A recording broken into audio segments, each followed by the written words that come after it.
All right, let's talk about phishing.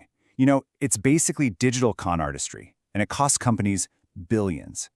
But what if you could build a fortress, a digital one, so strong that these attacks just bounce right off? Well, that's exactly what we're going to get into in this explainer, how to build your ultimate defense. First things first, we need to get the stakes straight. This is not some minor inconvenience, okay? Social engineering, with phishing as its #1 weapon, is the main way hackers get in. It's not about finding a flaw in the code, it's about exploiting a feature of human psychology. They're hacking people, not computers. Okay, so if the problem is that big, what's the answer? You might be thinking, isn't there just some software I can buy? Like a magic bullet to stop it all? But nope, it's not that simple. The real defense, it's a whole strategy. And that strategy has a name, defense in depth. The best way to think about it is like building a medieval castle. Seriously, you wouldn't just build one wall and call it a day, right? Of course not. You'd have a moat, high walls, guards on patrol, a whole system. In our digital world, we've got to build those exact same kinds of layers. So, our digital fortress, it's going to have 3 main layers. First up, we need policies. That's our rule book, the laws of the land. Then we bring in the technology. Think of these as our automated guards and traps. And finally, and this is the big one, we train our people to be the ultimate human firewall. All right, let's dive into that first layer and see how we build our foundation. Policies. These are absolutely the critical starting point. They're what set the expectations and the rules of engagement for every single person in your organization.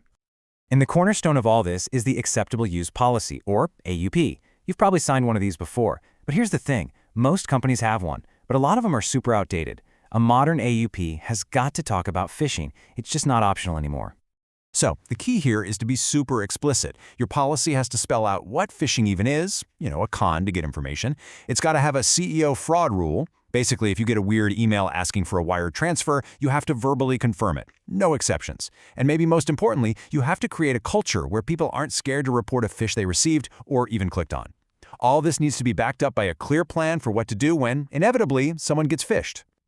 Okay, so our rule book is in place. Now we bring in layer 2, our automated guards. This is all the tech that works for you 24/7, catching the really obvious stuff before a human even has a chance to see it. Now, 2 of the most important tools for you personally are multi-factor authentication, or MFA, and password managers. MFA is great. It adds that extra layer of verification. But, and this is a big but, it's not foolproof. A clever attacker can trick you into approving a login on a fake site, bypassing it completely. Password managers, though, they're fantastic. Why? Because you can't get phished for a password you don't even know. They let you use these crazy, complex, unique passwords for every single site. All right, now for some of the more heavy-duty tech. You're going to hear acronyms like SPF, DKIM, and DMARC. I know, they sound super complex, but the idea behind them is actually pretty simple. Think of them as a digital passport for your company's email. They help other email systems check if a message that says it's from you really is from you. This is huge for stopping imposters in their tracks. And the tech defenses keep coming. You've got advanced spam filters to catch all the obvious junk. You have something called sandboxing, which is super cool. It opens attachments in a totally safe, isolated space to see if they're malicious. Then there are things like blacklisting services and DNS checks that can block access to brand new sketchy websites. See? Every single one of these things adds another layer to our fortress. Okay, we've got our rules, we've got our automated guards, but now we come to the final, and I would argue the most vital layer of defense, your people. This is your last, your best, and your most intelligent line of defense. So why is this layer so critical? Well, because no matter how great your policies are, no matter how much cash you drop on the latest tech, some phishing emails are always going to get through. They just will. The tech is good, for sure, but the attackers, they're always one step ahead, always adapting. And listen, this right here is the absolute core of the whole issue. It has nothing to do with how smart you are. Seriously, Nobel Prize winners get phished. The biggest single predictor of whether an attack works or not is just awareness. It really comes down to one question. Have you been trained to spot this kind of con before? And guess what? The data backs this up big time. Just look at this. Organizations that actually do ongoing security training and testing see on average an 87% improvement in their phishing resilience. That's huge.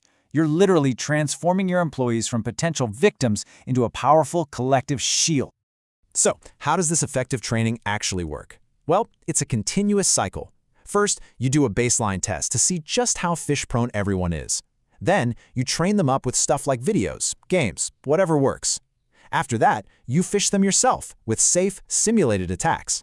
And finally, you look at the results, see who needs more help, and you repeat the whole cycle. It's all about constant improvement. So what exactly does this training teach? Well, it's all about spotting the red flags. And red flag number 1 is urgency. Attackers want you to panic so you click without thinking. You see things like, your account is suspended, or urgent payment required. The best defense? Just slow down. Next up, another huge red flag, strange links. Your new mantra should be hover before you click. Always. Put your mouse over that link and look at where it's actually going. Does it match the text? Are there weird spelling errors? If it looks even a little bit suspicious, just assume it is. And then there's the cardinal sin, credential requests. Let me be perfectly clear. Your bank, your IT department, Microsoft, Google, they will never email you and ask for your password. Period. End of story. Any email that asks you to log in to verify your account is a trap. 99.9% of the time, it's a trap. But you know, all of this training, it's got to be supported by the right culture. If people are afraid they'll be punished for clicking a bad link or making a mistake, what are they going to do? They're going to hide it. And that's when a tiny incident snowballs into a massive data breach. You need people to feel safe raising their hand the second they think something's wrong.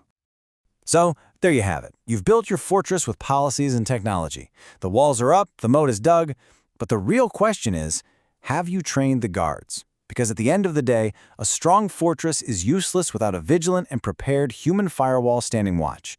So I'll ask you, is yours ready?